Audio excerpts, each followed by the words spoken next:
Well, good evening. Welcome to this live stream on the 17th of February, 2026. It's Martin North here from Digital Finance Analytics. Great to see you on this evening. Thanks for taking some time out of your Tuesday to spend it with us. Really appreciate it. Going to have a interesting, maybe a bit of a spicy conversation this evening with Robbie. And of course, there will be probably some quite high volume sections as we go through this. So I've made the appropriate adjustments on the audio settings. Before I bring him in, let me remind you that I don't provide specific legal or financial advice, general conversation only here. We moderate the chat, but feel free to throw your questions, comments, suggestions as we go. If you use that Walk the World DFA, that'll get into my queue. I've also enabled Super Chat, which means if you want to get your question to the top of the list, you can do that, or indeed make a contribution to what we do around here. Really appreciate all of those who support us via Super Chat, via Patreon, or via PayPal. It really makes a great difference and allows us to continue to do what we do. Don't do this for profit. We do this because we think there's a really, really important conversation to be had. All right, let me bring Robbie straight in. Hi, Robbie. Nice to see you again. How are you doing? Good, Martin. Good to be back. The world's falling apart. The Liberal Party's falling apart. But you are what do you call it? A certainty. Well, uh, so far the system's working all right, so fingers crossed. We did have a little hiccup on Twitter yesterday. I noticed it went down for a bit of time, but it's back now. But you make an interesting observation there. There's a lot of uncertainty out there in the world, but in a way, the issue around the Liberal Party is axiomatic of the broader issues, isn't it? I mean, it's amazing how a Yep. lot of the issues are sort of, we've got the rise now of a new neoliberal leadership team, which we'll probably touch on. It's worth reflecting, of course, that Albo's now been around for quite a long time. He's now, I think, only Howard, I think, has been in for longer. If you look in the modern era, you've got the RBA lifting interest rates rather than cutting rates further, and the financial pressures there. You've got all the issues with regard to control of what we can say and how we can say it, and the police state and all those things. And internationally, you've got the China axis changing. You've got Mark Carney going over and saying hi to China and talking about the disruptive relationships and the old world order disappearing. All of those things are huge. And I guess it's sort of noise in a way, but there's a lot of noise out there. And what I'd like to try and do this evening is navigate through some of this, but try and actually make it more tangible and talk about some of the things that we should be thinking about in terms of making sure that Australia is set up for future prosperity, not future disaster. Because at the moment, as I said in the title of the show, I think we're a bit of an potential inflection point, and the decisions we take now, well, it's going to affect the next few years, isn't it? Certainly. And I think the Liberals are emblematic of the big arc of history that's shaping what's happening. People tend to think in short-term cycles, and one of the things that the poor old Liberals are dealing with is they're trying to replicate the reasons for the success of the past, right? And so they can't get in their mind. John Howard looms large. Or let's do what John Howard did. And what they don't get, Martin, is that what John Howard did is sowed the seeds of their destruction now, because John Howard smashed manufacturing in Australia. John Howard continued the neoliberal financialisation of the Australian economy. John Howard created the housing bubble by policy, created the number one cancer in our economy, which has now created the defining political issue today, that the Liberals are scrambling to deal with.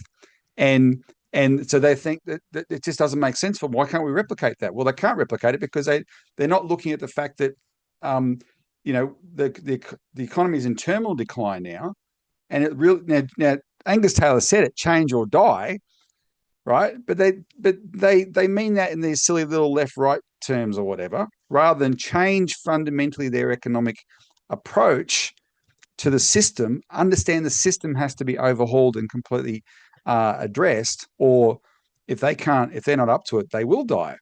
And that is the big issue for the whole world. The way I look at the world is so much of the tension in the world is caused by the economic reality. The regime is economic. the Western world is united by an economic regime, and that's one that has been, over the last 4 decades, neoliberalized and financialized, right? And just destroyed itself productively. And meanwhile, the non-Western world didn't go down that path. I could tell you they tried to get it to go down that path. The story of Russia in the 1990s was the Western world having got Russia, the defeat of the Soviet Union. They said, okay, we're going to force this onto Russia as well, the most brutal privatization program in history. And eventually the Russian people, after starving for a decade, said, get stuffed. Vladimir Putin came to power and put a stop to it. And people don't understand. That's why Vladimir Putin is a popular leader in Russia to this day. People have long memories. They remember the 1990s, where they followed Western economic policy, was hell on earth. China just focused on production, relentless production, perfecting production. There's a Chinese New Year is on now, right? Happy Year of the Horse, everybody.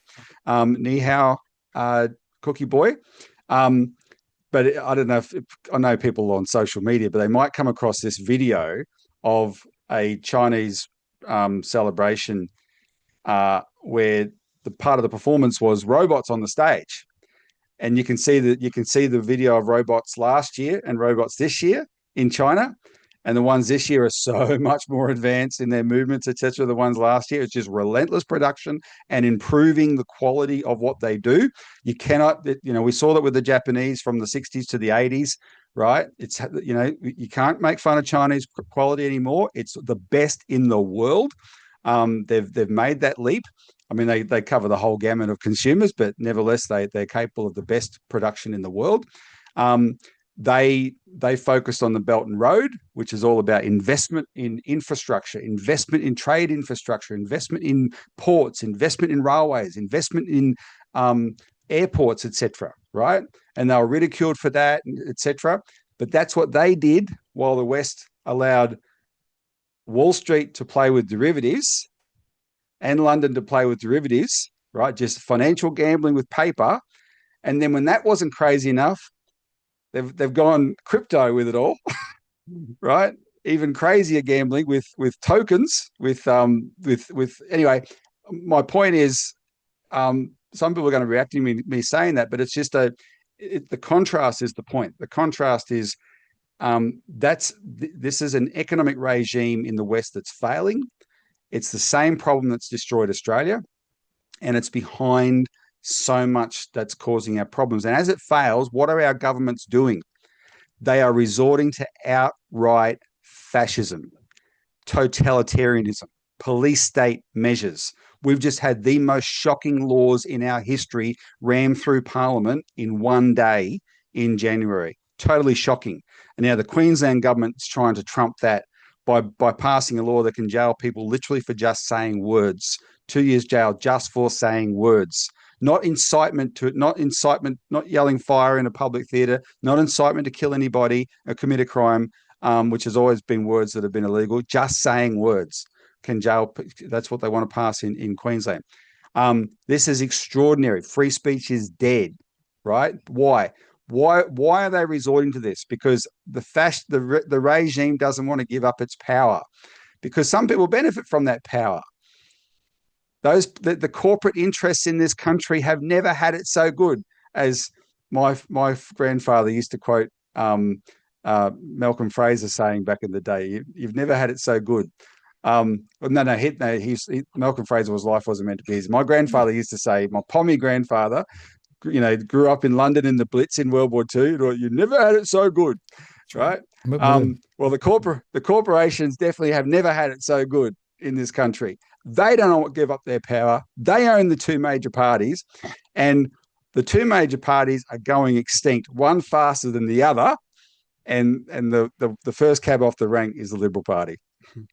And look, a couple of observations there. The first is any chart looking at the relative wealth of ordinary people in Australia relative to the wealth of corporates shows that in the last 20 to 30 years, corporates have won and ordinary people have lost.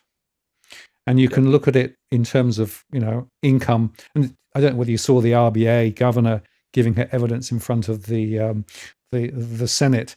But it was really fascinating when they were squabbling about how to measure wage price, and Matt Canavan was really pushing and calling gaslighting, and she didn't like it. But the truth is, they have redefined how they measure wages growth.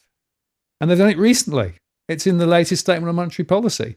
And they're saying, no, we're going to do it this way rather than that way. But the truth is, everybody knows that ordinary people have gone really, really backwards in terms of the real effective amount of disposable income that they have. Taxes, of course, are a lot higher as well.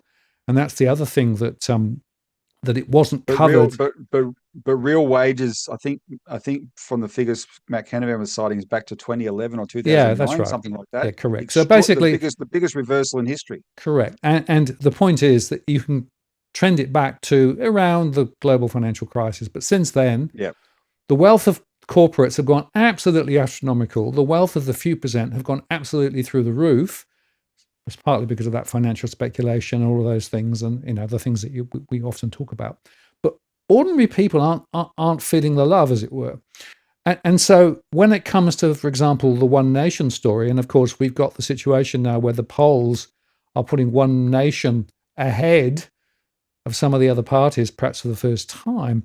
And I often wonder whether, is it really a vote for something, or is it a vote against something, right? Because it seems to me that a lot of people are recognizing that the economic system that they're part of and running really hard to try and keep up with, and working multiple jobs and all those things, isn't working for them. And in a way, I suspect that many people have given up on both sides of politics. Why? Because in fact, they're part of the same problem, right? They're locked into the same way of thinking about the future, which suggests that actually maybe it's more a vote against something rather than for something. Well, I think it is, and because the rapid surge in the poll is the giveaway, right? Something has broken now. The Redbridge company that does polling, Kosamaris, he made a point that I thought was quite interesting, because they poll for reasons for people voting, and he said it's the mothers in the outer suburbs who are the ones that are trying to pay the bills, right? Trying to pay their mortgage, and they've just had it to the back teeth, because nothing changes when the politicians promise them that everything will change, right? Nothing's changed. I mean, last time, Martin, an example of this, Martin, is last time, and maybe we should consider this, like this was definitely part of the mix, but last time you and I talked, we talked about the fact that the Labor government last year, before the election, in the year before, put on these rebates for electricity to get the price of electricity down temporarily, to get the inflation rate down, and buy the interest rate for cuts. And then as soon as the election's over, right? Oh, well, we're not going to do that anymore. So electricity snaps back. Well, people are paying that, and they can't afford it. They can't, when those bills arrive, they cannot afford them, right? And so there's this, and this is the new government. They didn't like the old government. That's why they voted it out. This is the new government that says we'll do this, and nothing happens, right? So what do people do? It's like, and eventually it's like, okay, screw you all, a pox on both your houses. You know what happens in Romeo and Juliet? To what's the state of the guy who screams a pox on both your houses? He's just been shot in their bloody stupid war, right? He's about to die. He's a victim of their games, right? And he says a pox on both your houses, and this is what the public's saying: a pox on both your houses. And it's very similar to there's a really famous rant you can listen to. You got to dig it up, but Michael Moore, the filmmaker, the week before Donald Trump got elected in 2016, he was at a public meeting and he went on a rant explaining why Trump was going to win. No one believed Trump was going to win. Trump didn't believe Trump was going to win. I didn't believe Trump was going to win, though I'd taken a bet on it by then. That I bet a slab of beer that he would by then, because I'd been having an ongoing debate with an American friend of mine. I kept winning. But anyway, Trump didn't believe it. It was such a long shot. Michael Moore said, what's happening here is the people, these former workers in the industrial heartland of America, the Rust Belt, who no longer have jobs, who don't have health care, who can't afford, paying just headache tablets or whatever, right? They're sending a wrecking ball into Washington. He put it something like that, right? So they're sending a wrecking ball into Washington. And Cosmaris and the Red Bridge poll people say that the motivation of these voters in Australia is something similar to that. And that's because the system has broken. And we can attest to that because we have tried as hard as you possibly can. Nobody has tried harder than the Citizens Party, in collaboration with you and our other collaborators to try and get the processes of government to address real problems, right? The problems are real. The solutions are there. Okay, implement them. And we keep coming up against these brick walls. And we know the system pretty well. But the average person, they hate politics. They don't want to be part of it. And it's like, okay, you hate Pauline Hanson. Well, I hate you. I'm going to vote for her, right? But my concern, and we work with all the parties. We try and work with them, and I have a good working relationship with Malcolm Roberts, is this is an opportunity now that we haven't seen before. It's the shift has been rather rapid. It's got to be confirmed in actual votes, like the Farrer by-election, the South Australian vote, etc. The shift has been rather rapid. The public need to make sure that they get in there. I'm not saying join One Nation or vote for them, but what I'm saying is they are now going to be getting more votes. Do your best to help shape them electorally, because there's big, powerful interests that are moving in to help shape them, I can tell you, right? Gina Rinehart's she's the wealthiest woman in Australia. She's putting her clout behind them. Big money managers are starting to donate to One Nation. I don't like those signs, I can tell you. Absolutely. I think that's not a good trend. And they are going to want to have influence with that backing, right? They are not the losers in society. They are the 0.101%. The public, there's a side of the members of One Nation, they want to actually serve the public. You get in there and make sure that you demand that they do serve you, right? That we need to treat them like one of the big parties and demand that they serve the people now, support the policies now that are going to make a change. And what the Citizens Party tries to do is enunciate and campaign for those specific policies that can make a change. We've already got agreement with One Nation on policies like the postal bank. I desperately hope they follow through on that. But in general, right, understand that big financial interests are going to be moving in to try and influence, because they don't really care which party's in power. They just want to make sure they influence it. And how do they influence? With money. Right? The public needs to understand that you think, well, we don't have something to combat that. No, you do. Percy Shelley talked about it in his famous poem, The Mask of Anarchy, in the early 1800s. Right? Ye are many, they are few. Right? Numbers, people power. Right? You treat One Nation, treat this new electoral force, and say, okay, what are you going to do? You make sure you serve the people. Yeah, well, we might come on towards the end of the show and perhaps go through some of those policies in more specific detail, Robert, because there's quite a few people in the chat asking about, so what are the policies? What are those levers? But just before we get there, I just want to come back to the Liberals and the Four Corners show that was put out yesterday, because for me that was a really interesting, again, microcosm what's going on. And I thought they did a pretty good job of highlighting the different factions or the different alignments that are potentially possible. So they talked about the people who are more aligned to the Trump view of the world, which is a popularist, close down immigration, do that sort of stuff. We have the neoliberal guys who are sort of currently sitting now trying to work out what to do. And there are a few other people with different views too. And to me, it highlighted that there are lots of different angles here, different groups with different opinions about what the problem is and how to solve it. And in a way, that in its way of thinking, to my mind, is a microcosm of what we're seeing more broadly, because there are people saying, "Oh, Trump's right." The idea of getting rid of migrants and shutting down migration, and doing all of that stuff is the way to solve the problem, and be very strong militarily, and drive that sort of. There are other people wanting to recast again what the Howard era did, which was effectively pump more money through. Well, they were fortunate, I would argue, rather than actually through policy, pump money through the system. But that didn't help because, of course, it all went back to the big corporates.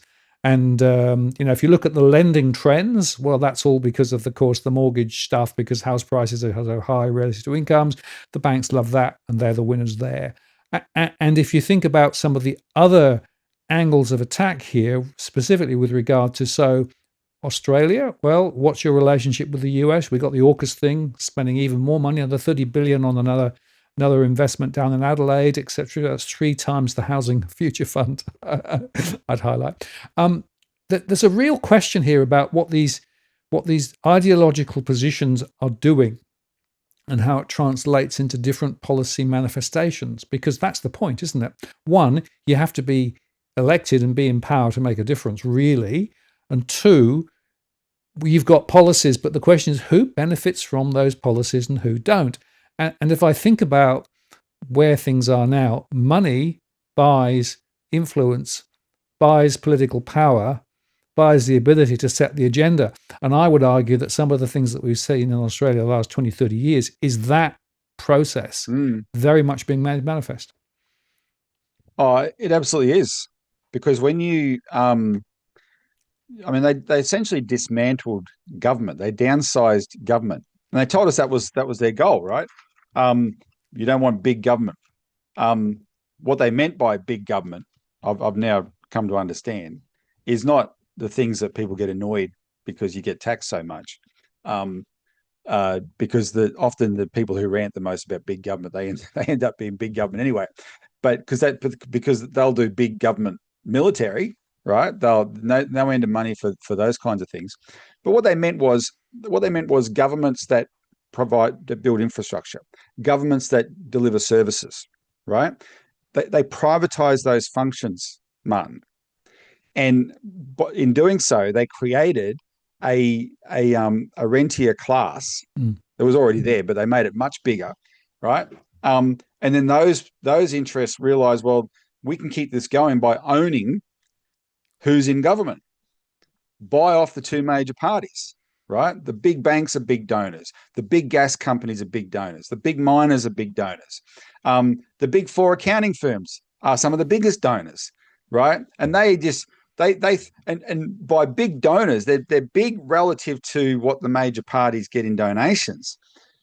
But the donations they give the major parties are tiny compared to the profits they make because of what the major parties do for them.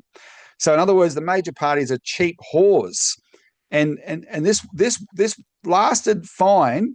This lasted a long time until we reached the bottom of the barrel, right? Because they dismantled our system. They took away our capacity to be able to look after ourselves.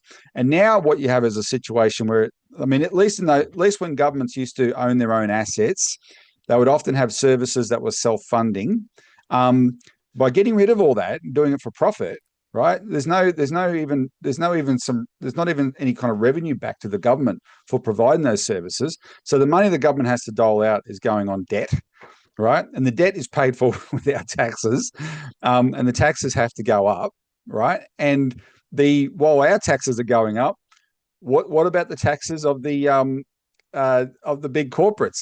So you might have seen this, that David Pocock pointed out in Senate estimates that Australians pay more in beer tax than the gas companies pay for their profits on gas.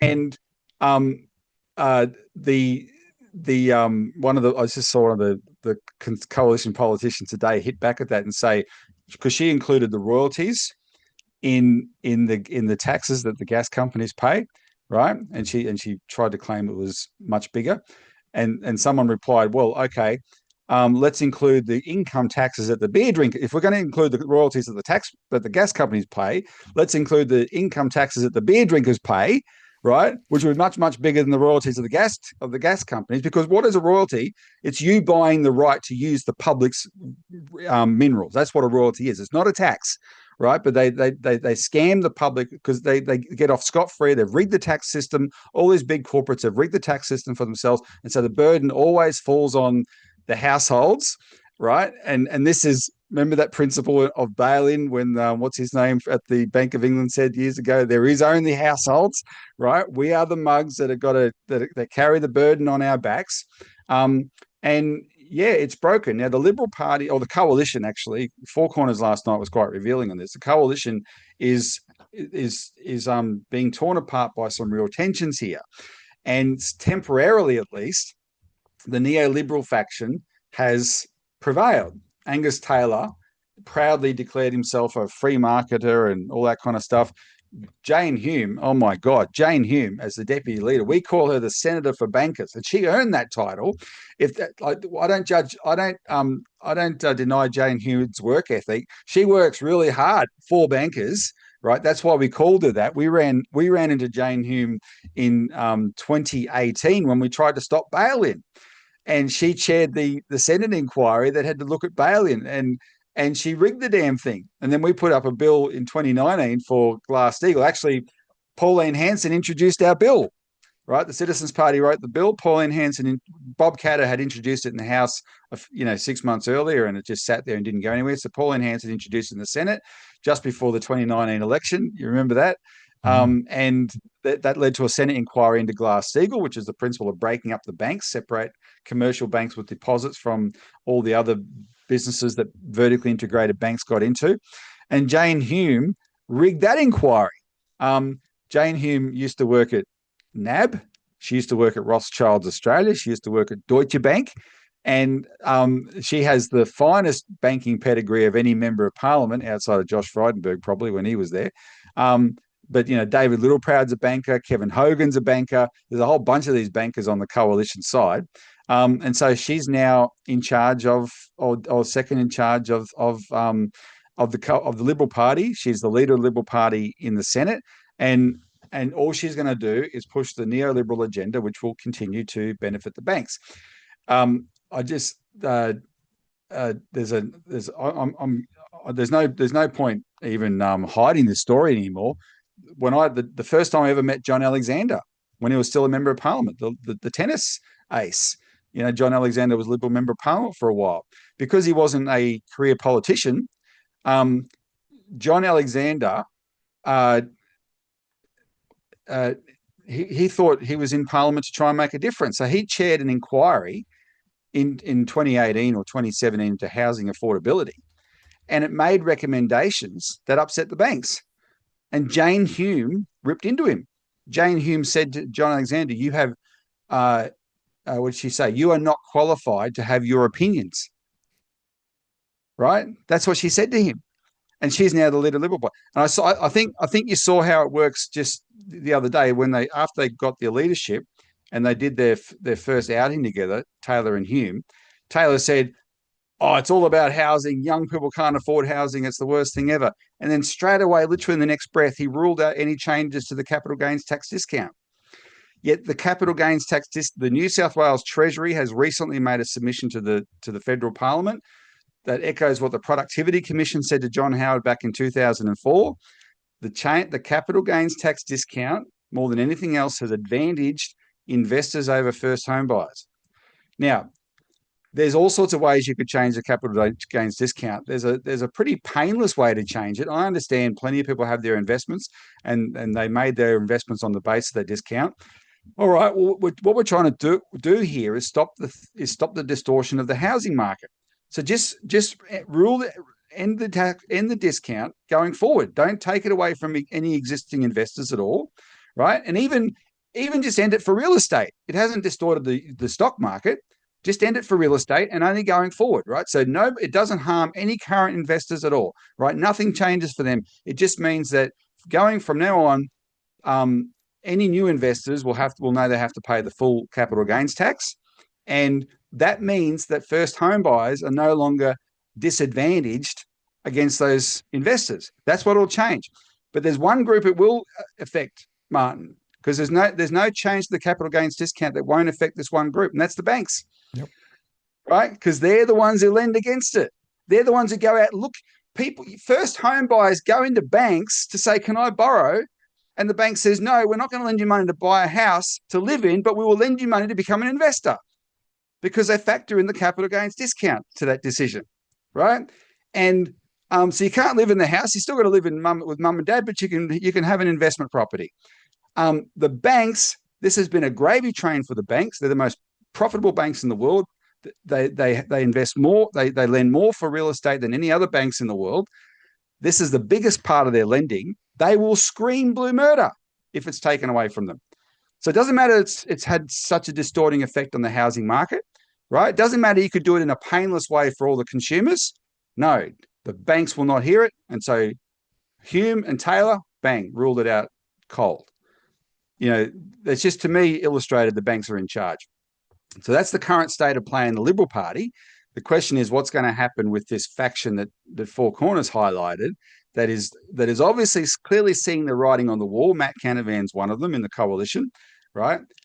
And we got to work with Matt on the branch closures inquiry. They're clearly seeing the writing on the wall, and they're saying this cannot continue. They're the sane ones in the party. Will they prevail? Good question. And, it is worth us highlighting just how powerfully connected the banks are and how much they spend lobbying and influencing and all of those things. And there have been, the BEAR regulatory framework, right, which is effectively the one that was proposed to be put in post the inquiry into the behaviour of the banks to try and actually control perhaps some of the excesses of the banking system, and how that was actually derailed again through the back door. Well, in the end, the other way with the banks, because they've rigged it with those sorts of things like donations, etc. But it's also the revolving door, right? And it's not just the banks, but the banks are at the front of the revolving door. There was an exchange last week in Senate estimates about the military. I don't know if you saw this, David Shoebridge, and it was the most shocking part of the exchange is how quick it was.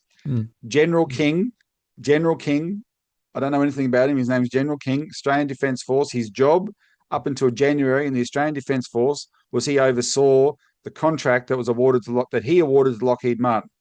He quit the Australian military, the ADF, in January. And David Shoebridge said to the Defence Force chiefs at Senate estimates, they said, where is General King working now? In February. And straight away they answered, Lockheed Martin.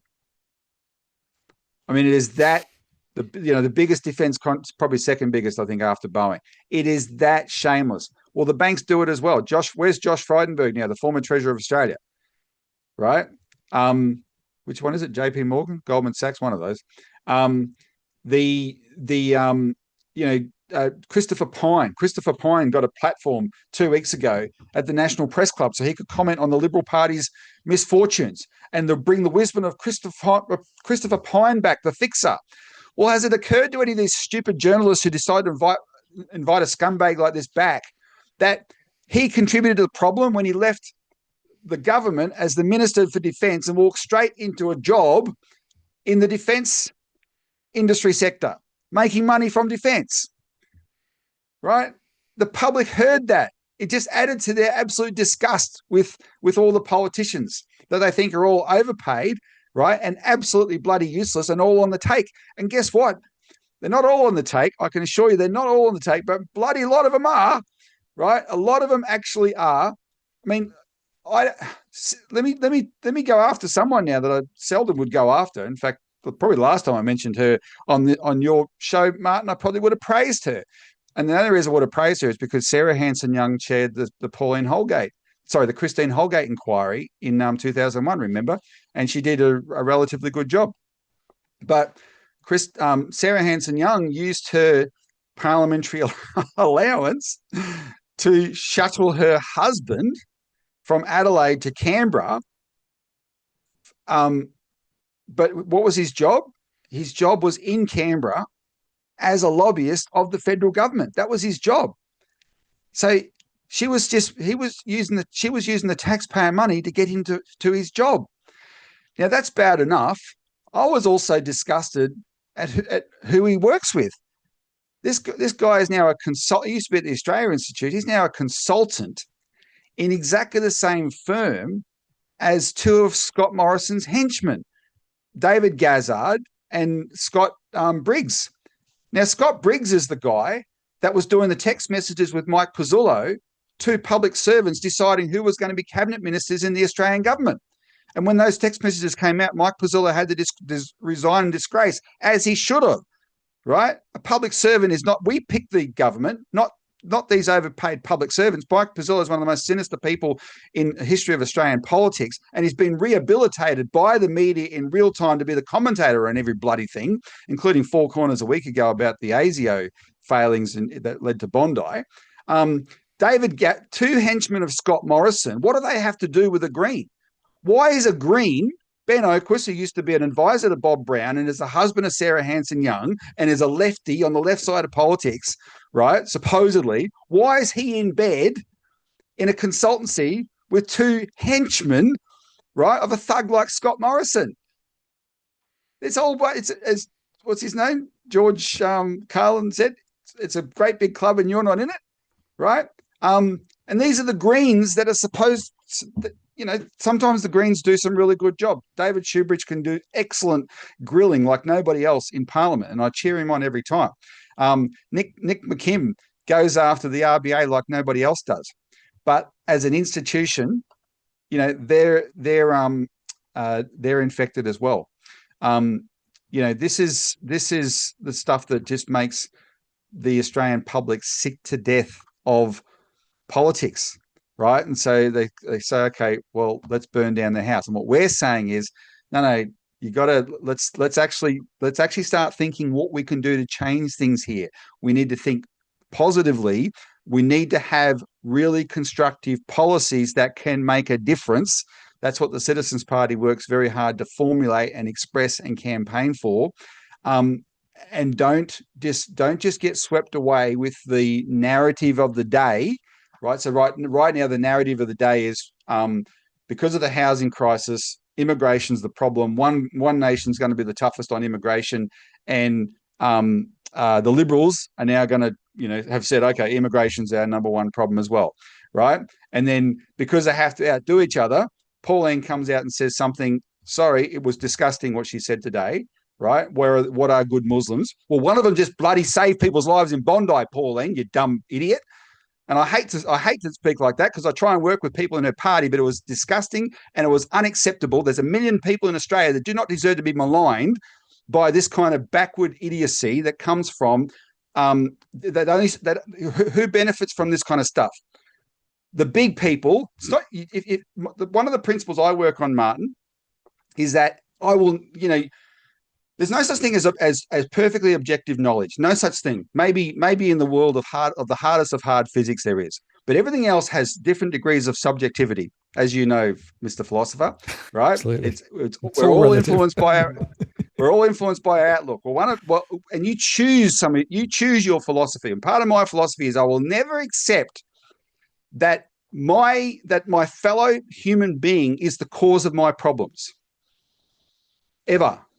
I choose not to accept that my fellow human being is the cause of my problems, right? And there's obviously when you get when governments go crazy and say, okay, we're going to, the only way we can keep the economy propped up is we'll just flood us with more people. That's called a Ponzi scheme. Obviously, that's no good, but that's not the fault of the people who are coming in.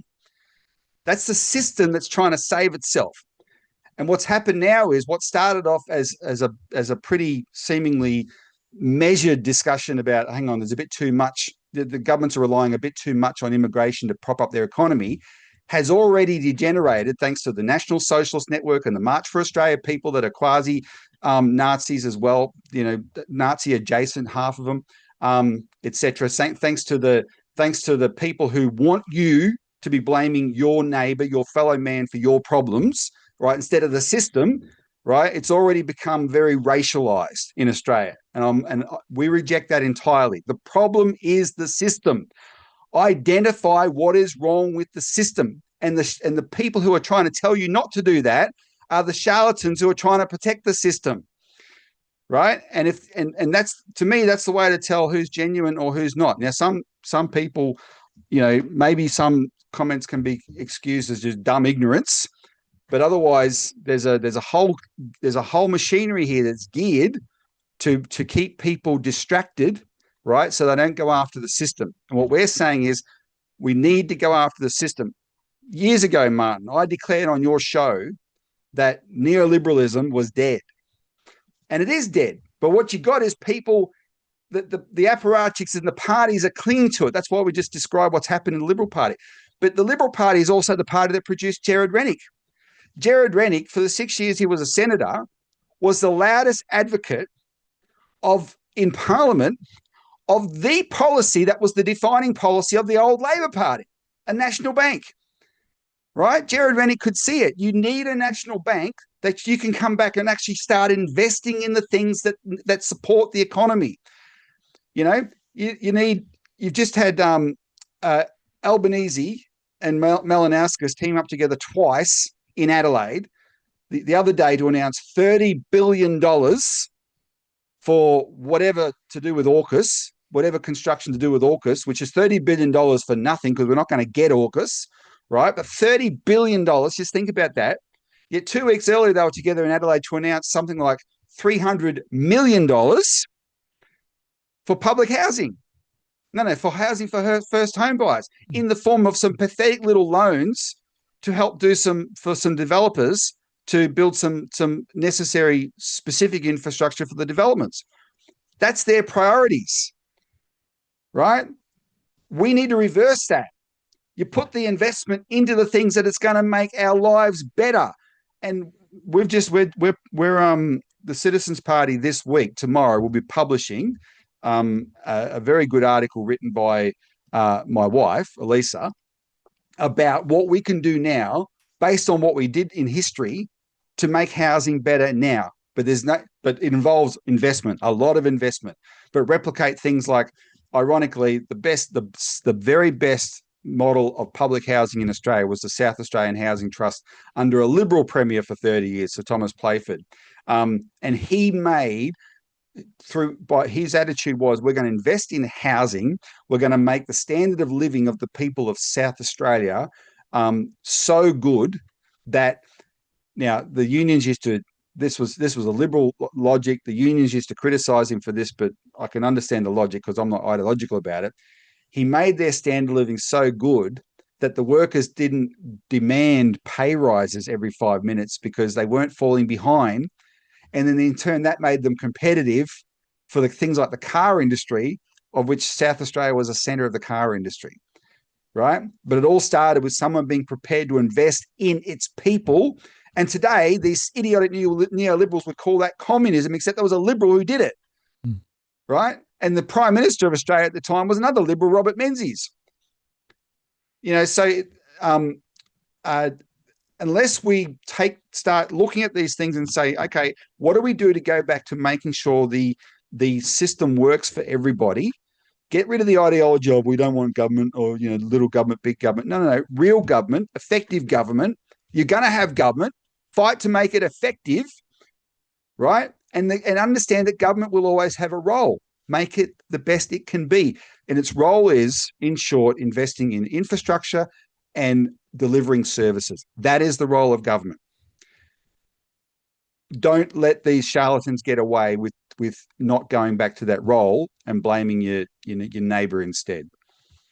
And it's just on that. Elizabeth, of course, is the area of Adelaide that was the epicenter of its prosperity and growth for a very significant number of years.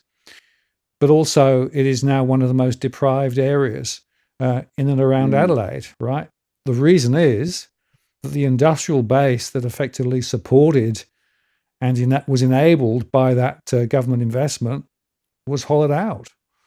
And there's a very important connection point between making stuff and doing stuff locally and making sure that people have good jobs that actually pay well enough to be able to actually make the model work.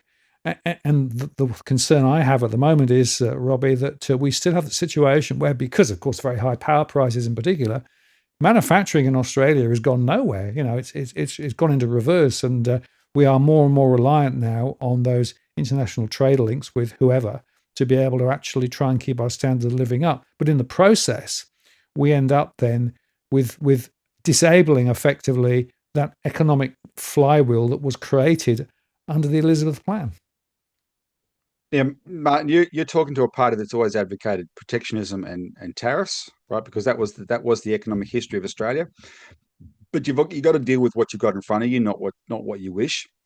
And so, what we would say is, right now, the worst possible thing to do is what Donald Trump has done with tariffs, right? Because they haven't had the benefit that he claims. Like his economic performance in the poll is when people judge him for the economy in the polls, it's abysmal. It's been very, very disruptive.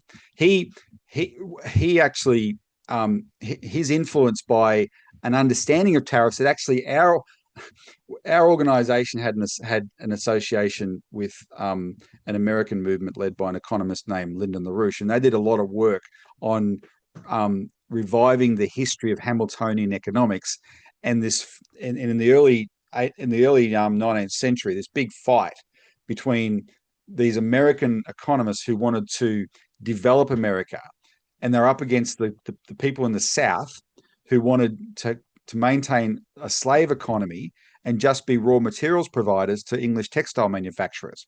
And they were the advocates of free trade, right? And so the two in the first half of the 19th century, the fight was between what they called the American system and the British system. The British system was free trade. It was the East India Company model. And the American system, no, we want tariffs. We want to protect our industries. And so we've done all the work on that. And you can see the role of tariffs. And in fact, at Davos, very interestingly, at Davos, you can look it up.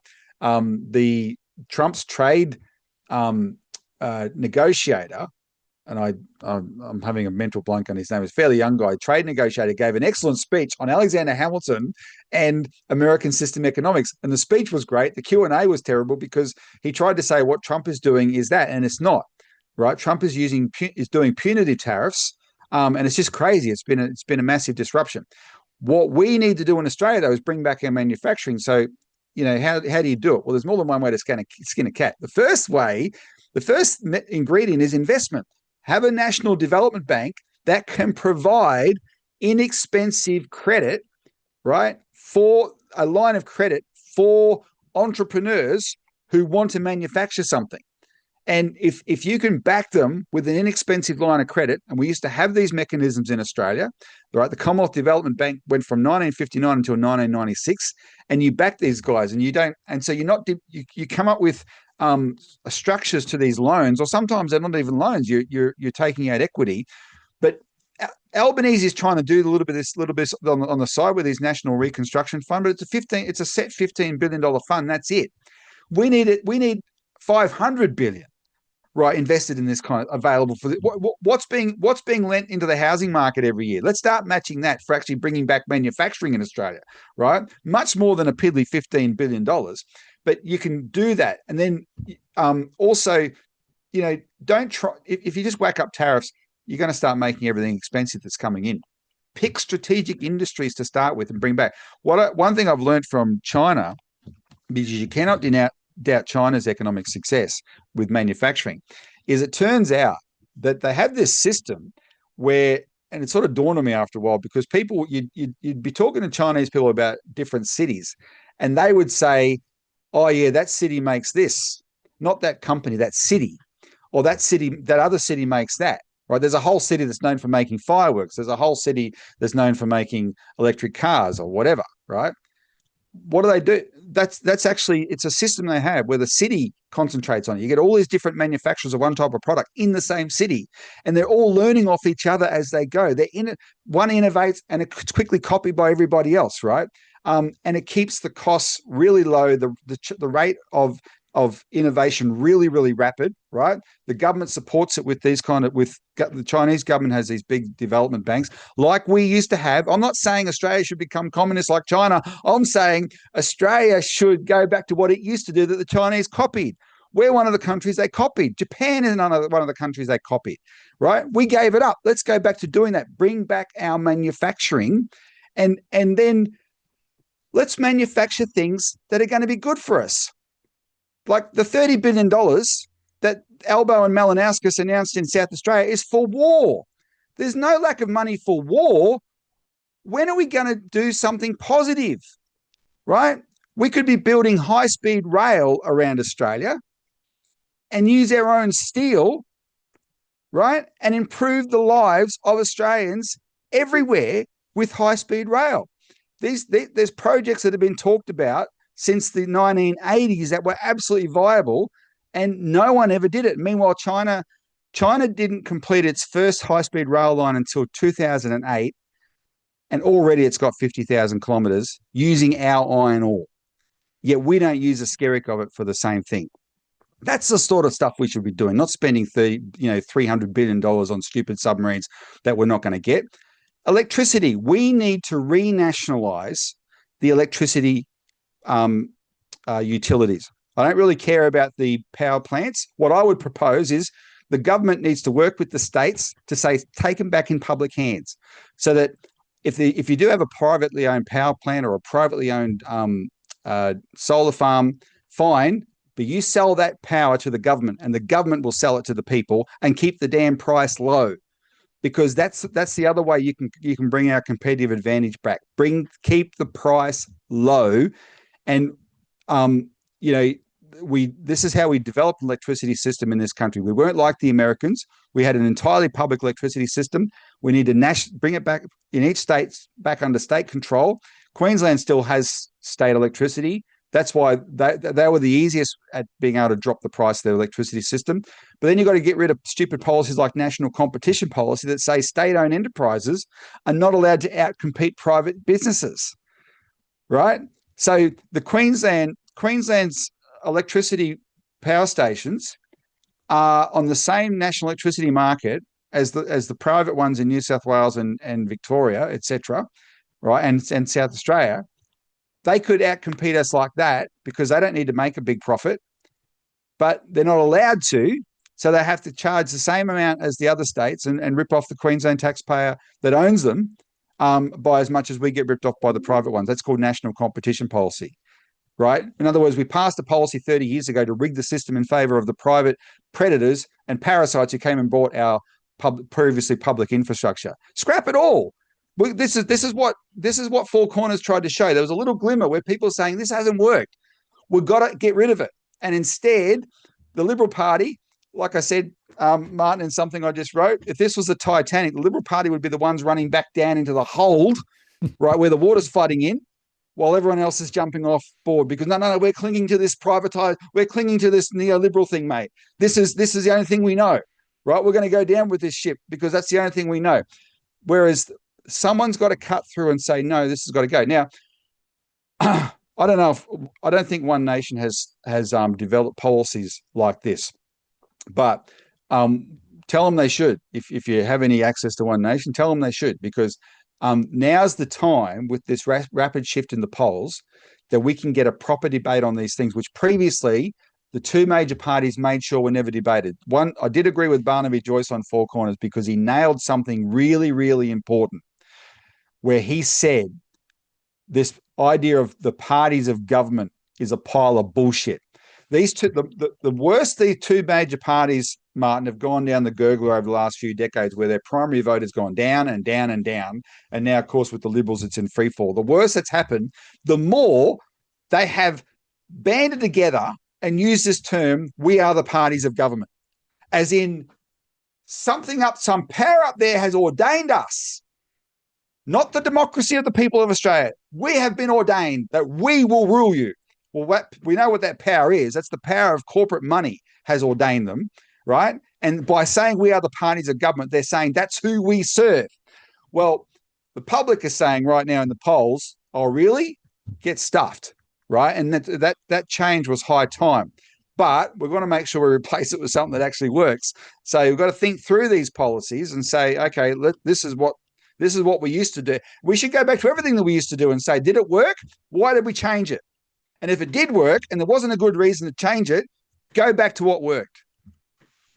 Yeah, and just on that, the energy story is quite interesting because, of course, we know that the marginal price of electricity is driven off the price of gas. We know that the price of gas is driven by the international markets because of the way that those international conglomerates work, and that the regulatory framework is broken in Australia. We also know that the price of electricity is actually also, because of the mechanism they use, you start really cheap and you go up, and then there's a point where you actually, okay, I've now got enough. At that point, everybody is effectively paying that higher price rather than actually the way it should be, because it should be that the more efficient and low price is the one we use. So there's masses of issues there. And then the other thing, Robbie, over the top, you talk about corporates and what they're doing. The AI revolution and the data center revolution is now another overlay on this, because, of course, data centers need power, and they can afford to pay a lot more than ordinary people to be able to get that power.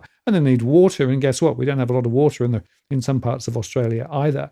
So we are repeating the same mistakes again and again and again, rather than actually standing back and saying strategically, what is right for the future of the country?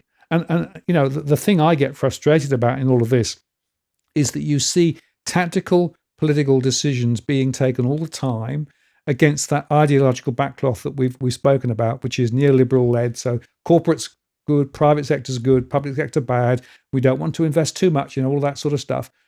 Truth is that actually that is not serving the interests of ordinary Australians. It's actually making ordinary Australians' life more expensive, more difficult, and the cost of everything continues to rise. It's because of the ideological framework that's been driving decisions for generations. Oh, and by the way, just to say that the MMT school of motoring, which says, well, okay, what we'll do is we'll just spend a lot more on government stuff. Sure, but you've got to spend it on the right stuff. You've got to spend it on the right investments. It's not just the quantum of the spend, it's the quality of the spend and what you invested in.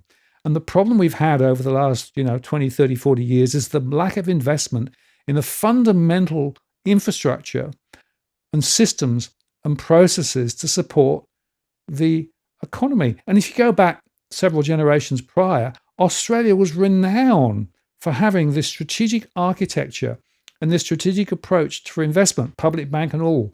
It was about laying the foundations to build a society, not now, as it is, maximizing the profit of corporates. Well, my message to Angus Taylor is go back and look at what your grandfather represented, who he cited the other day. Now, Angus Taylor's grandfather was, what's his Hudson. He's sorry, I'm in mental block. I'm an old man now. The man who was the head of the Snowy Mountains Authority and built the Snowy Mountain Scheme was Angus Taylor's grandfather. And Angus Taylor only raised him because he was asked about building more dams, and he said, "Oh well, my grandfather built the Snowy Mountain Scheme." His grandfather was a bloody legend, right? That's one of the most incredible engineering schemes in the world. The founding chairman of the Citizens Party, when he got married in the 1950s in central Queensland, took his new bride down to New South Wales to see the Snowy Mountain Scheme under construction. Right, it was such an exciting thing for this country to build this project. We embarked on that scheme. William Hudson, thanks, Doug. I got my backup team there. Thanks, Doug Mitchell. Doug's the discoverer of bail-in. Remember, Martin. Doug's the guy who in 2017 should have been working harder at his desk, but he was looking at what was going on in Parliament one August afternoon. And just saw a bill and thought the title of the bill was suspicious, and he forwarded it to me, and it was right. It was the bill that had the loophole for the bail-in of deposits. Anyway, thanks very much, Doug. So William Hudson, we embarked on the Snowy Mountain Scheme in 1949 at a time when Australia had the most ever national debt. 140 something percent of GDP was our national debt in 1949, right on the tail end of World War II. Enormous. And we embarked on a scheme that was projected to cost 15% of GDP at the time. by far the most expensive project in Australian history. 15% of GDP was the cost of that scheme. We built it on time, on budget. 25 years it was projected, $800 million, and that's what it cost. But by the time we finished it 25 years later, our national debt had shrunk to a tiny percent of GDP, not because we'd paid it all off by any means, but because that investment in the Snowy Mountain scheme had driven the economic growth of Australia in those decades. And our economy had grown enormously, right? And it was all productive. Our manufacturing peaked at over 30% in about 1966, 67. Our manufacturing peaked at about 30%. We were a productive powerhouse in Australia, right? We learned all the things that we learned to do in World War II. We kept doing them. There was one point where we had 7 car brands in Australia, manufactured in Australia. Tiny market, 7 companies manufactured here. All the rules, all the market rules that people assume today, we just defied them all back in those days, right? Incredibly productive economy. But it was underpinned by a government commitment to have a productive economy that was committed to building the infrastructure and investing in the industries using public institutions like a national bank. And that's what we got rid of. That's what we dismantled. Charlatans came along in the 1970s, right? And they wrote Margaret Thatcher's script for her and Ronald Reagan's script for her and Roger Douglas's script in New Zealand and Hawke and Keating's script here. They tried to get at Malcolm Fraser before Hawke and Keating, but Malcolm Fraser was a bit old school, and I got to know Malcolm in his final years and talked to him somewhat about this. He was it was all the rage at the time, and so he was sort of swept up a little bit by it. But there was so much that he just thought, no, we need Malcolm. Malcolm was someone who thought Australia should be a big country.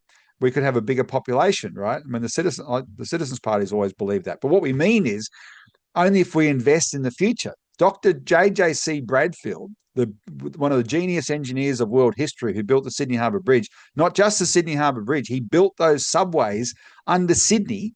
Right, Dr. Bradfield did. He wrote in the 1930s that he projected Australia would have 40 million people, 40 million, by 1990. And that wasn't a scary thought to him because he knew that if you build infrastructure, you can support that. But he would never in a million years have envisaged having population growth crammed into 3 cities, right? Brisbane, Sydney, and Melbourne. That would have just seemed so insane to him. He wanted to build the Bradfield scheme in North Queensland. You know, if you drive from Ingham down to Townsville, the highway on your right-hand side, there's all these they're not very tall, but steeply rising mountains. And on the left-hand side is the ocean. And there's not it's just a rather narrow band of land, right, between them. And that's the highest rainfall area in Australia, right? And it all pours down and goes straight back out to sea. He said, turn some of it around, turn the headwaters around, get it inland, right? You can make massively productive area permanently out there, increase Australia's productivity. These would be wonderful places for people to live, right? That's where the population growth could be, but you've got to build the infrastructure, etc. Globally, Martin, there's some fantastic. There's a picture of the world map, a flat world map, and think about things like, you know, put aside everything you've been told about China and the Belt and Road and whatever. Just put aside the negative thoughts you've been told. Just look at it from a positive thought for once, right? You could have railway lines, high-speed trains, literally connecting the whole world from the bottom of Africa all the way up to the top, with spurs going off, and the Chinese are already building a lot of this, all connecting to the Europe. Europe's already got some really good high-speed rail, but they can always get faster and better. I've been on some pretty good stuff in China, all the way across Eurasia, right?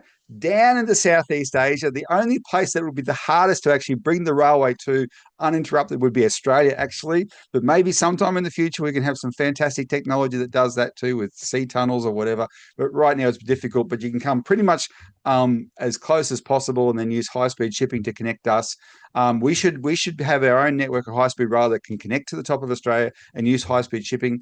But the Russians and the Americans are actually in discussion. One of the things that they are regularly negotiating at the moment is a Bering Strait tunnel, because in the Bering Strait between Alaska and Russia, there's two little islands, and you can build a tunnel to the islands and then a tunnel from the islands, and then you can have rail that goes all the way through Alaska, through Canada, all the way down through America, through Mexico, through that little gap, the Darien Gap, right, into South America, all the way down to the bottom, right? And you can connect the world in a good way, right? Physically connect the world, make transportation quicker, trade quicker, more reliable, right? These are the sorts of things that the nations of the world could collaborate on, just like inside them they can collaborate on building infrastructure. And you may not believe me, people may not believe me, but show me the evidence that this is not what China's intention is. There are countries of the world that are thinking about this, that this is what they talk about, right? They're not there plotting how can we win the next war. They're preparing to make sure that if there is a next war, they're not going to lose, because they know there's countries in the world that think about nothing but the world. You could change the dynamic of the whole world, right? If you actually decided, hang on, these are the important things for humanity. These are what we could prioritize. That's how you deliver a future for your kids. That's how you uplift the world. And instead, we're in this rather, while that possibility is there, we've got to navigate this really dangerous period of extreme tension that is being still driven by people that are trying to cling to an outdated system, in my view. And let me bring that comment from Carne in here, because Carne on Davos, right? Davos, made the point that there was a very significant disruption going on, and he basically said, well, that order, that old world order that basically existed post the Second World War, the American-led order, I suspect you could probably argue, is really now fragmented and fractured. And he was suggesting that there needs to be an alternative way of looking at that. And in a way, I think he called out very nicely the dilemma that we face if we don't actually wake up and understand that there was a set of assumptions driven out of predominantly the neoliberal and the US and all of those things, that particular way of thinking, the corporate worldview way of thinking. Unless we can break out of that and think differently, we're not going to be able to do some of the visionary stuff that is still potentially feasible. But it requires us to think differently about other countries and the way they operate, and different philosophies that underpin it. And there is a philosophical point here that I think Carney put his finger on. And it was interesting how it was reported. Quite a few people said, well, that actually makes quite a lot of sense. But of course, there was significant pushback, particularly from, let's call it the old world order, shall we? The most useful thing that Carney said was he talked about the rules-based order. If you watch the whole clip, he started off with this sort of apocryphal story about the shopkeeper in Poland. Now, the shopkeeper in Poland this is obviously a story that capitalists like telling each other. The shopkeeper in Poland was just a shopkeeper. He wanted to make a living out of his shop, but of course it's Poland under communism, and so to do that he had to get along. And so every day, he wasn't a communist, but every day he would put a sign up in his shop, "Long live the revolution," because that sign indicated that he was playing along with the system. Right. And then some people say that, like, I think one of the points Carney made was that it was later decided that kind of attitude actually helped the system last longer than otherwise would have, because eventually, there was a reaction in Poland and the system came down, as it all did, if you're old enough to remember 1989, right across Europe. And he was using that as an analogy to the rules-based order, because starting about 10 or 15 years ago, not more, the language coming out of the Americans in Europe stopped being the term international law. Obama especially popularized this term, the rules-based order. Our government talks about nothing but the rules-based order. and they don't mean international law. International law is very specific. It's contained in the Charter of the United Nations, which all the member countries of the world, which is pretty much everybody, agreed to.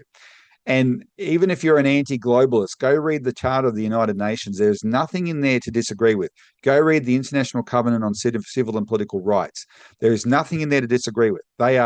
The Charter of the United Nations is the best assertion of national sovereignty you'll ever read. That's what we all agreed to. Not give up our sovereignty, but we agreed to a framework, because what is law? The legal theorists will tell you that constitutional law in any country is or it's what the American Declaration calls it. Government is ordained by the consent of the governed. Right? We consent to be ruled over. That's the nature of government. Well, international law was the same thing. All the countries said, okay, we will agree to this system because we don't want to repeat the war that just killed 80 million people. Right? And so that was the system. But one of the checks and balances of that, which was not by design, was the Cold War. Right? And the Cold War was like a competition between the two sides. Pretty dirty competition, but somewhat of a competition, and it kept a certain transparency and I won't say honesty because that in no way represents the Cold War, but it was a certain transparency of competition, and people knew what was going on. But when the Cold War ended, there was one superpower left, the Americans. That was it, and they were determined to maintain the sole superpower. And that's what the whole neoconservative movement's about. They will not accept anything that's a challenge to America's status as the sole superpower in the world. And just as it was becoming obvious that was changing because of the rise of China, the Russians, after years of being under the heel saying, we're not going to take this anymore, etc., around the time of Obama, they doubled down. They couldn't cite international law. They cited the rules-based order. This is the rules-based order. You are breaking the rules-based order. And our organization would put out analysis of this, and we nicknamed it the Our Rules-Based Order. And what Carney said is he belled the cat, because here's Carney, probably one of the most connected people ever to be the head of government of any Western country. Mark Carney, former governor of the Bank of Canada, former governor of the Bank of England, big honcho at the Bank for International Settlements, the architect of the said bail-in we were talking about before, right? The Mark Carney, he belled the cat on the rules-based order, and he said it was always false, right? That this was, he didn't use the word hypocritical, but his description was hypocritical, that the rules applied to some and not the others, whoever the Americans and the British decided they applied to, right? The rules would be imposed on some and not on others. I mean, we're looking at a situation. If you just look at this year about how the world is, this regime that's just massively out of control. Look at the way the Chinese intervened in Venezuela in the first few days of 2026, kidnapped the president, killed all his security, and took him back to Beijing. Look at the way the Chinese are threatening to take over Greenland. Martin, you said Chinese. You said Chinese. I don't think you mean Chinese. It has to be the Chinese. They're the evil regime. I can't be talking about anyone other than the Chinese, Mark. Look at the way the Chinese right now are starving Cuba to death because Cuba refuses to give in to them. This tiny little country, they put a total blockade on it, right? Starving it to death. Look at the way the Chinese have just sent 2 aircraft carriers to the Gulf with the threat of bombing Iran to the smithereens if Iran won't. Well, the latest demand in the negotiations with Iran is that Iran has to not just give up its nuclear program, which the Chinese claim they destroyed last year, so it shouldn't exist. But now they're saying they've got to give up the nuclear program or they'll bomb them again. But they're saying they've got to let Chinese oil companies into. I let slip there. They've got to let Chinese oil companies into Iran. Obviously, I hope everyone can see what I'm talking about. That wasn't the Chinese that had done that. This is the Americans just this year. Just this year. This is happening right now in real time. And that's what Mark Carney belled the cat on, right? This is a regime that is going down the toilet. I went to, as I told you when we did our show on my China trip, I went to America for the first time as an 18-year-old. I was so excited to go there. That was the place to go my whole life. That was the pinnacle of the world. Go to America, the most advanced country. I was so excited. Everything about it excited me. Seeing a bloody 7-Eleven excited me. A Wendy's excited. All the stupid fast food stores excited me, right? This was America. I went there a dozen times in 20 years. My last trip was 2013. I will be happy never to go again. The immense poverty I saw in San Francisco when I was there in 2013, a beautiful city, San Francisco, on the surface. From a zoom out, it looks like a beautiful city, and just poverty everywhere, homelessness everywhere. Half of them were military vets holding out their veteran cards as they were begging. This is a country that their infrastructure is crumbling, right? They don't have a centimeter of high speed rail either, right? They've got the richest people in the world who are now trillionaires, not just billionaires, they're trillionaires. They've all turned up in these Epstein files for some reason. We haven't even talked about that. This is just a country that's circling the toilet, and they want us to hate the country that hasn't focused on any of those wars, hasn't been involved in any of that, is not going around threatening countries. And don't give me this shit about the South China Sea and the Indian border and whatever.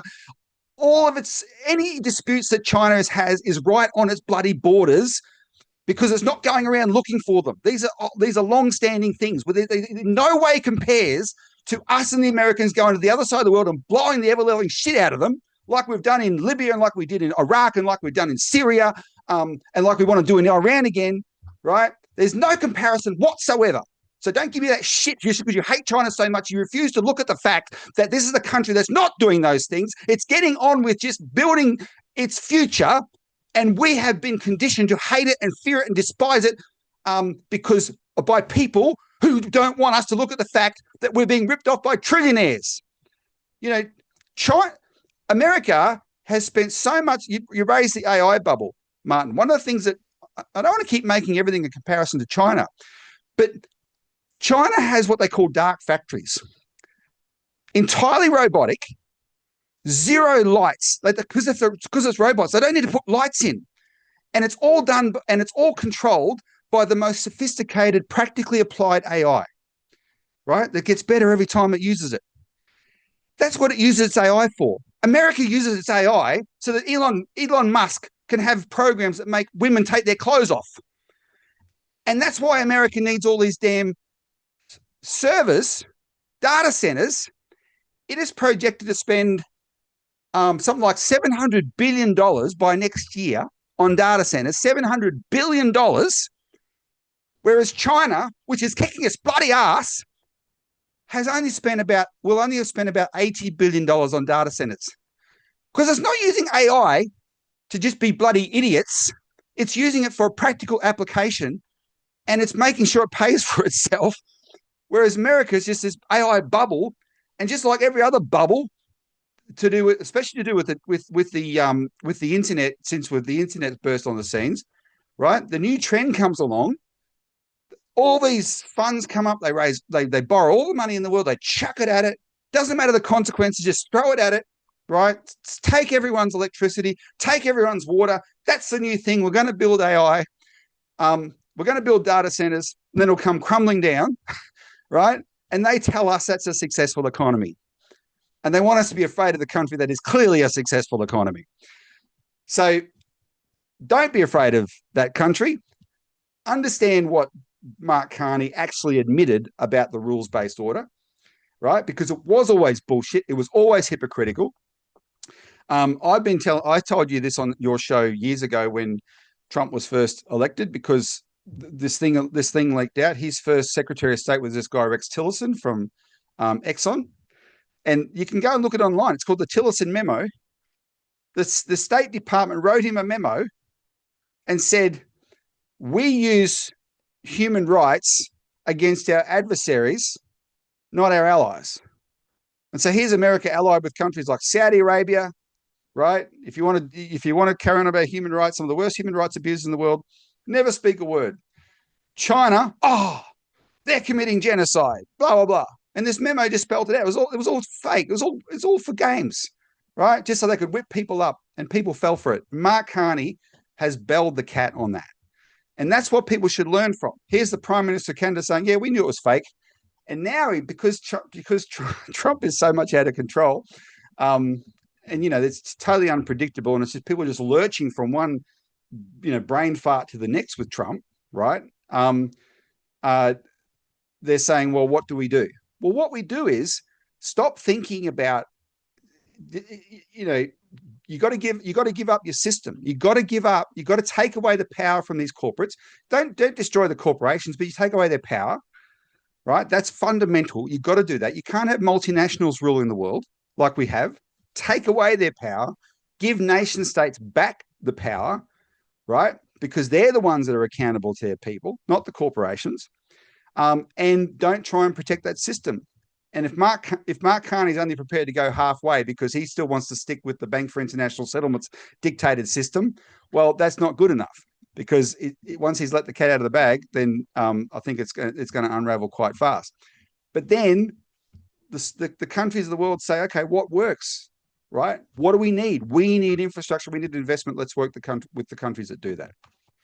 Well, that takes us nicely then to just two things, I think. Firstly, let's just look a little bit at the policies that you're proposing. You know, the national bank is a critical cornerstone of it, right? Because that's about investing in the infrastructure that's required. There's also some other very important stuff there about the way that the banking system works and supports the broader economy. And all of those things that become quite important planks then, don't they, of an alternative way of thinking? Yeah, it's very fundamental. Look, if you just think of it like this, when it comes to the economy, the physical economy can only work if you have a financial system to serve it with emphasis on the serve. You know, years ago, I mean, I know there's debates about this. David Graeber and those guys have you would be familiar with this kind of stuff, Martin. They said we never really were a barter society, but let's just go with, for argument's sake, the transition from barter to where we are through different, use of currencies and whatever. So even barter was a form of financial system, but it was the most inefficient, right? And so we obviously quickly moved off that. But once banking came along, banking was this incredibly powerful thing. And Alexander Hamilton, the first Treasury of the Secretary, wrote these really brilliant papers about how what banking does, what credit does, is uses the future to, create possibilities in the present that create the future, right? You can read it in his report on manufacturers, etc. And banking is a very, very powerful thing. And it comes down to who controls it.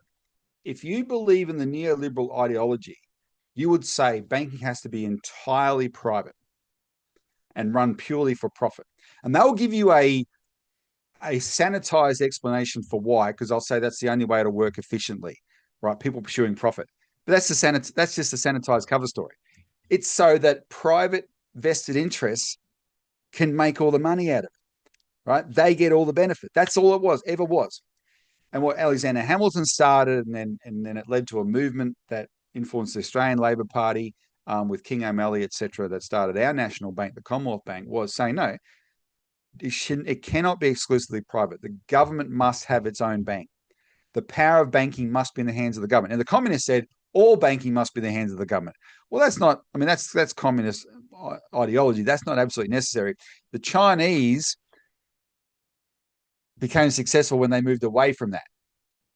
But they didn't move to all private banking. They moved to a mix, right? Big state banks, but a lot of small private banks. That's what's driven their economic growth. We used to have state banks mixed with our private banks. We got rid of them all. And so the private banks will make investments and loans based on maximizing their profits in the short term. The public bank can use the same power of banking, but make investments and loans based on benefiting the economy for the long term.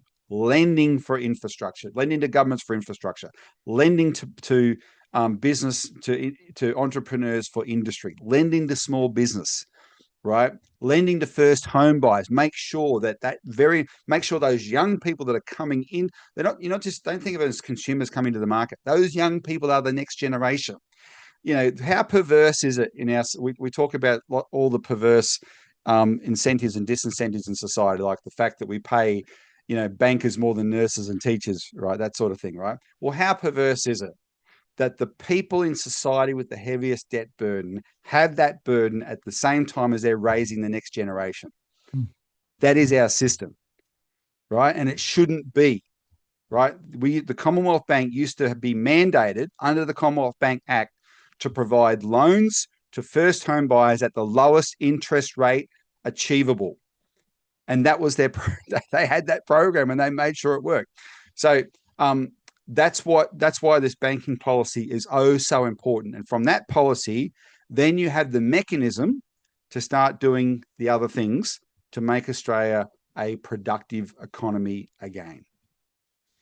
Absolutely. And that is the point. There is genuine opportunity, but only if things actually are tweaked and pushed in a different direction, because just repeating the last 30 years again is going to end up with an even greater gap between the big corporate profits and the rest of society, and the divisions that we're already seeing bubbling up will get more and more severe. So it's a critical thing for societal reasons as well as economic reasons.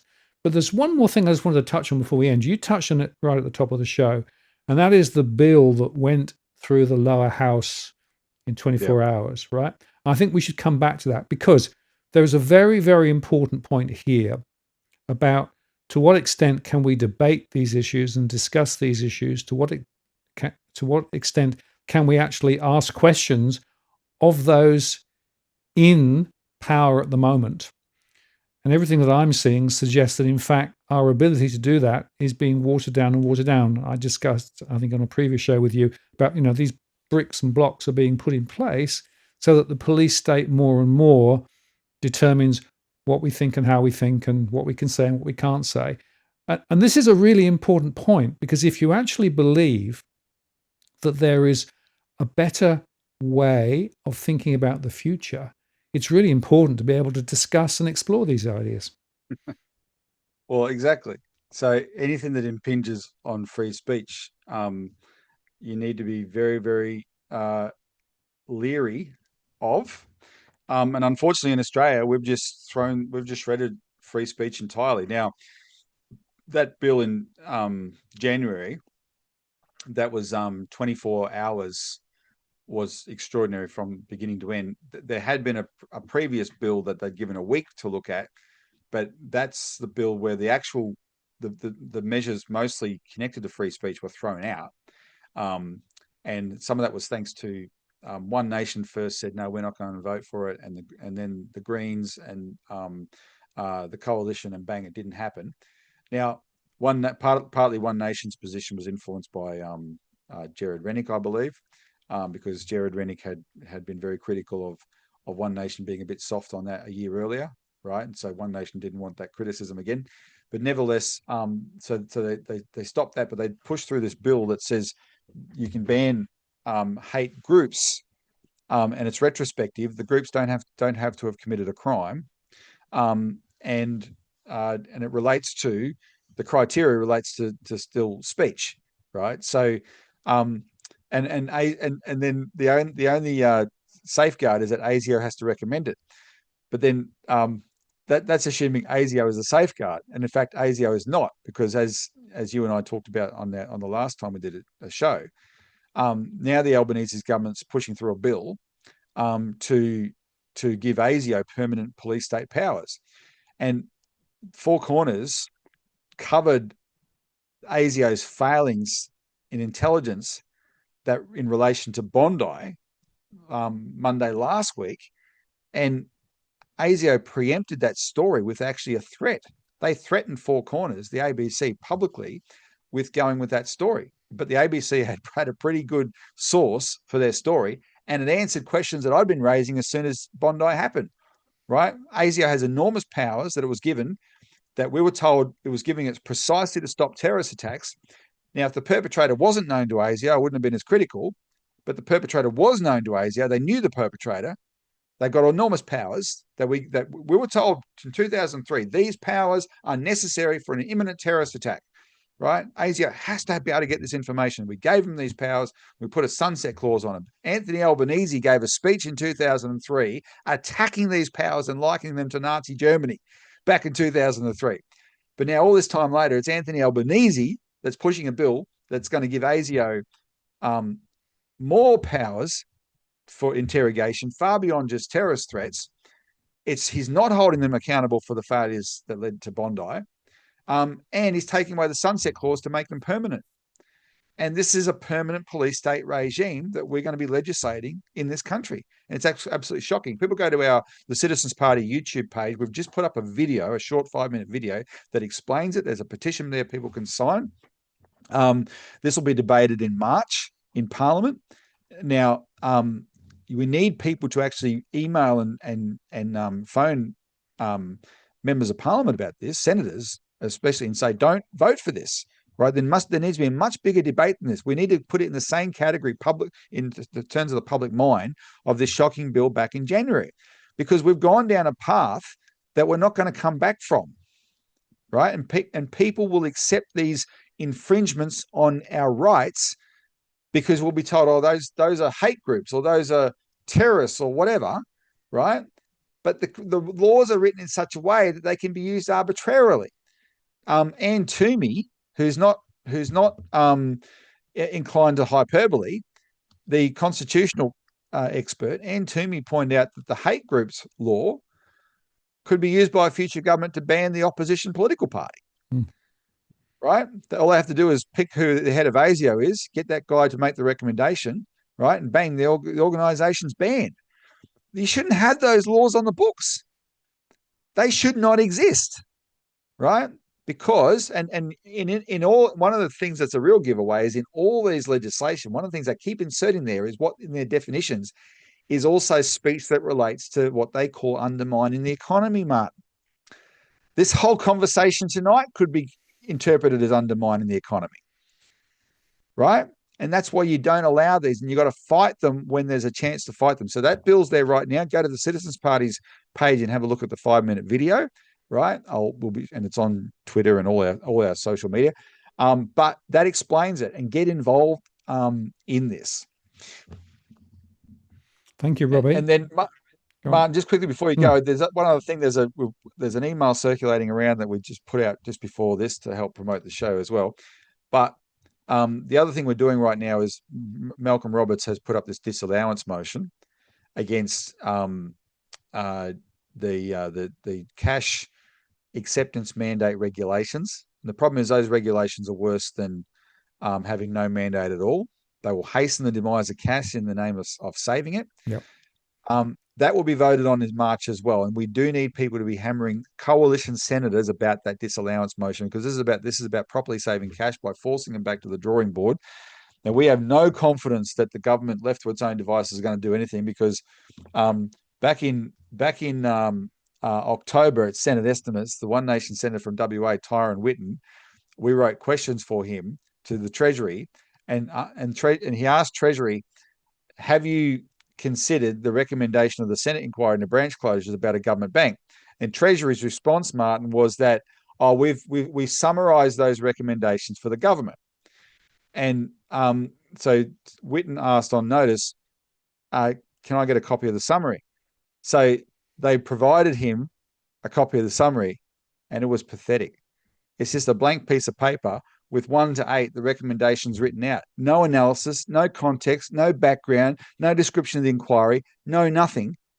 Just purely going through the motions. Dale Webster said a high school student on work experience could have done it.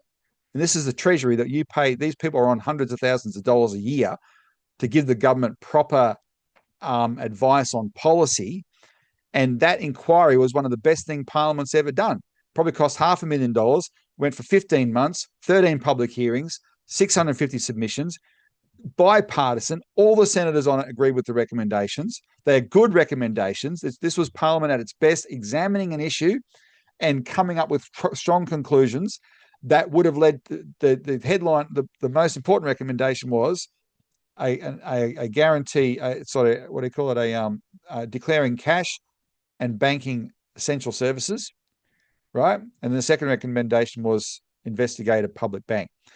Now, excellent recommendations, and it's 18 months and the government's just ignored it. And Treasury, it's their job to assess policy, just gone through worse than going through the motions, right? So you got to light. No wonder the public have just got sick of them. Got a lot of fire under their butts, and that's one way people can actually intervene on this as well. So look at the video on our website about on our YouTube channel about ASIO, and look at our website for this email that we put out today about this. And please send emails and make phone calls on that as well. Thank you, Robbie. Well, I've put links and things below in the comments, so check those out. And the summary of all of this is that there are policy settings that could be significantly more beneficial to ordinary Australians than the one we've got. But because of the way that the politics works and because of the way that the corporate sector is linked with that, it's a little complicated. But nevertheless, that doesn't mean we shouldn't continue to push. And those two specific issues, the one relating to the police state and the one relating to the use of cash, are very important immediate issues where we can still make a difference. And Robbie, I want to say thank you for sharing that tonight.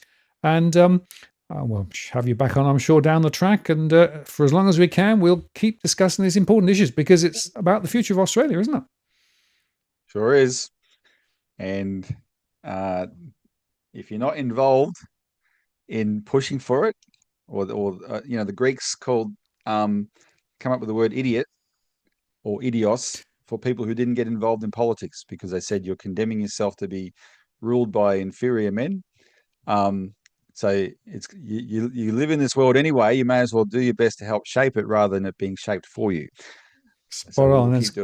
As Carney said, if you're not at the table, you're on the menu, right? I thought that was a very good summary. And we want to be at the table helping to direct and shape the future rather than just being chewed over by those in charge. Robbie, thank you so much. I'm going to take you offline now. I'm going to close the show. Thanks, Take care. Ron. See ya. Thanks, listeners. So there you go. Thank you for that, Robbie, and for all of the comments in the chat there.